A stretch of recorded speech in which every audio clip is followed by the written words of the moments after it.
Thank you. Thank you, Kevin. I'm really delighted to be here to kick off this series. I'm honored to be the first one in the schedule. So Kevin's going to keep me on track as far as the time goes, because as I'm sure you can imagine, CITRIS could expand to fill the time allotted to it. So I'll try to really keep it to the 10 minutes. I'm Camille Crittenden. I'm Deputy Director of CITRIS. I send apologies on behalf of our director, Costas Spanos, who had another engagement he had to be called away to.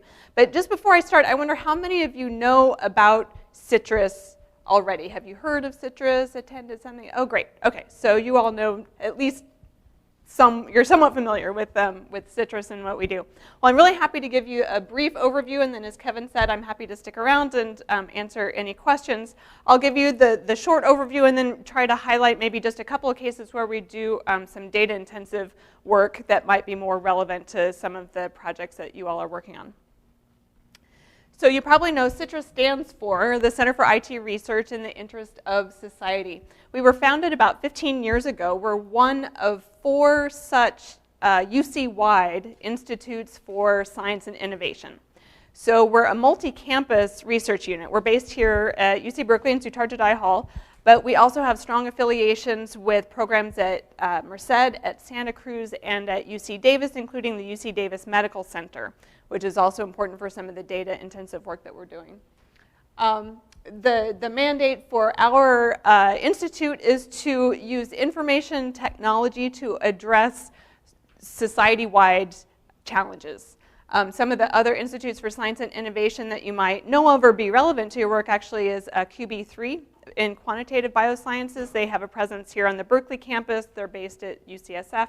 Affiliations here and at UC Santa Cruz. And then there are 2 other institutes for science and innovation in Southern California, CalIT2 at UC San Diego and Irvine, and CNSI, which is the Nanosciences Institute, is based at Santa Barbara and UCLA. So you might come across those as a set of 4 institutes for science and innovation.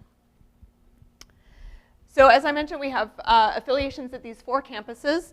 We have strong research programs that I'll talk about in just a minute, but we also try to have a positive impact on the California economy, and one of the ways that we do that is through sparking innovation and commercialization of ideas through our startups. And more than 50 startups have come out of our programs, either through the Marvell Nano Lab, which is also part of CITRIS and part of the Sutarjadai Hall building, if you're ever in that building, as well as in our incubator program called the Foundry, the CITRIS Foundry, which I'll also talk more about.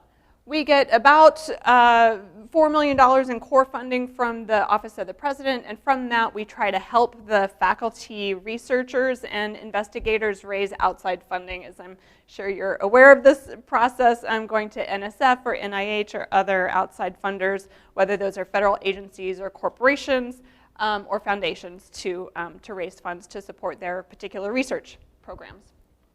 We have about 80 core faculty members here, both here on the Berkeley campus as well as a handful on each of the other campuses. But if you look more broadly at the CITRIS affiliated faculty members, the number reaches closer to 300 or so.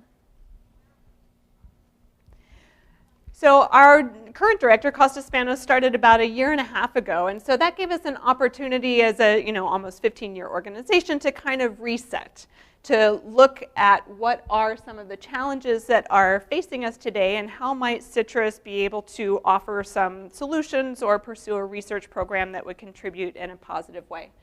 So these are some of the things that we were considering. What kind of technology expertise do we have? Look at the inventory of research activities on the 4 campuses. What could we bring to bear to some of these challenges? Here are just a few of the challenges that we're facing that you all, I'm sure, are familiar with. These issues of urbanization, so more people moving into cities, globalization, climate change, of course, is a big one. These are some of the areas that we thought we might be able to have some positive impact on. And then looking at the solutions, what could we offer given the resources that we have? So we're looking at new platform technologies, both in hardware, because we have the facilities to do that and the expertise to pursue those kind of research programs, as well as the software and the applications that you all are also quite familiar with. Always thinking about this issue of privacy and security, and I know on the UC Berkeley campus, also with the recent grant for the long-term cybersecurity, these issues always kind of rise to the top, and we have a long history of trying to contribute to that research as well. So looking at these challenges, considering what the possible solutions might be, we arrived at 4 new initiatives. And these are the ones that we will be pursuing in the next 3 to 5 years. Some of them are combinations or restructuring of previous initiatives, and others are brand new.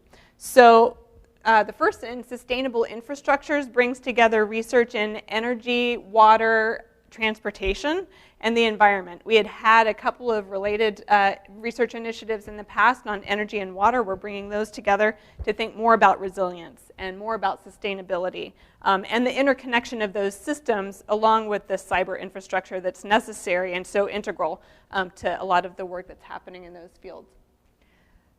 Connected communities is one that grows out of the initiative that I originally came to CITRIS to join 3 years ago, and that was in data and democracy. So the idea there is that we are building new apps and new technologies that are going to help communities come together and identify priorities and common experiences, and to be able to convey those to policymakers and elected officials who are making decisions on their behalf. So with the new leadership of this initiative and Bjorn Hartman, we're also introducing a new element of device and that sort of hardware interaction because of his work in the Invention Lab and in the new Jacobs Institute for Design Innovation. We'll be bringing more of a design sensibility to that and include some of the hardware aspects of it as well. People and Robots is a new initiative led by faculty member Ken Goldberg. This is an area that we recognized where we had a lot of expertise, but we didn't have it coalesced around a particular initiative.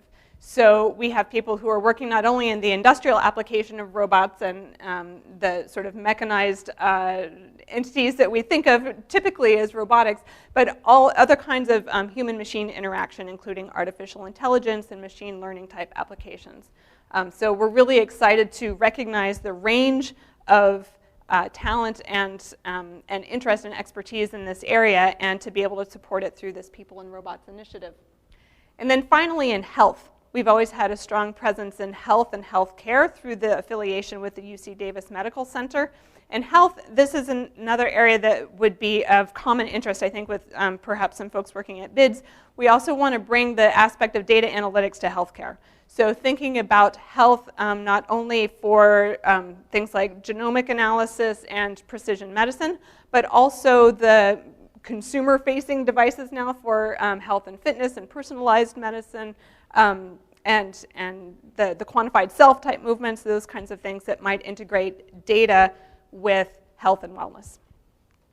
So that's just a quick overview. I have slides on each of these with a little bit more detail, but I'm going to skim a little bit just for the sake of time. But again, I would be happy to go back and talk with anyone about it. So here in the Sustainable Infrastructures Initiative, here are some of the projects that we'll be working on, combining some of the building efficiency technology, the water and sensor networks that are coming out of the work in the Sierra Nevada area. Transportation, we work quite a bit with the Institute for Transportation Studies and trying to have good collaborations with them about the transportation network and how those also interact with energy and other systems. David Culler is the faculty director of that one, so another common person of common interest with both of our groups. Connected communities, as I mentioned, Bjorn Hartman is the faculty director. So these are some of the areas that we'll be working on. And I know that BIDS has also hosted people who have worked in open data, open platforms for government agencies. And we at CITRIS, too, have hosted a number of conferences on those topics as well. So we'll continue with those interests, as well as some of the other kind of participatory platforms and citizen science type applications in this initiative.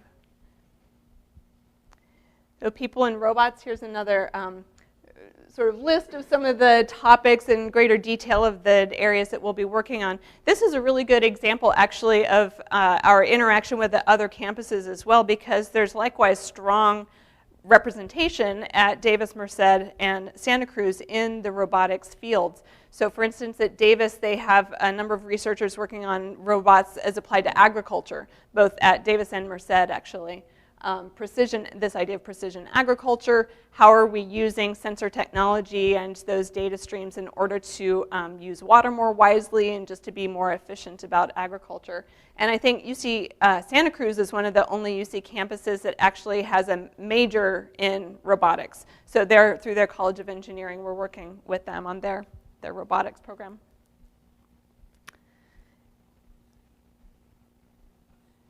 So here are a few of the areas that we're working on through this program. And I should give a little bit of a commercial plug for CITRIS Day that's coming up on October 13th. Mark your calendars if you haven't seen the notice already, where we'll be featuring a few of the CITRIS projects, including one on deep learning and robotics. So I mentioned the health initiative. We've done quite a bit in telehealth, so using telecommunications technology for providing healthcare in remote areas that might not have access to the quality of healthcare that's available in the more urban areas. So using video conferencing and translation services between the medical center at UC Davis and elsewhere in more remote parts of California especially. We'll be continuing that work as well. Thank you. So I'll move on from the research just to say a couple of words about our Invention Ecosystem, because I want you all to be aware of this as well. We really welcome applications to the Foundry, which is our incubator program. I think the deadline is coming up at the end of September. So we've had a number of teams go through the Foundry program, now I think 16 altogether since it was launched about 2.5 years ago. The Foundry program is up to 12-month program where you get really hands-on mentoring for tech-related companies. About 40% of them have been in the healthcare field, and then the others have been in different fields. But I'd be happy to tell you more about that as well. And then the Invention Lab is also a facility that we have, as I mentioned, for the device design and interactive design at CITRIS Hall. So I'll just flip through a couple of these other slides. Feel free to ask me about them later, but you know about some of the energy efficiency work that we're doing in building automation, some of the water monitoring that I mentioned. These are a couple of examples of perhaps data-intensive pieces that would be of interest to your group. Thinking about water, all the things that are necessary in trying to collect and then visualize and make effective use of the data that's collected. And I talked about the Foundry. The 16 teams have been quite successful in raising outside funding based on the small amount of funding that CITRIS invests in them to begin with. And we're looking to try to scale out the Foundry model to the other CITRIS campuses in the next year or so. So please come visit us in the Invention Lab. Here's our list of test beds, et cetera. And I'll wrap it up there. Please come visit us at CITRIS Hall.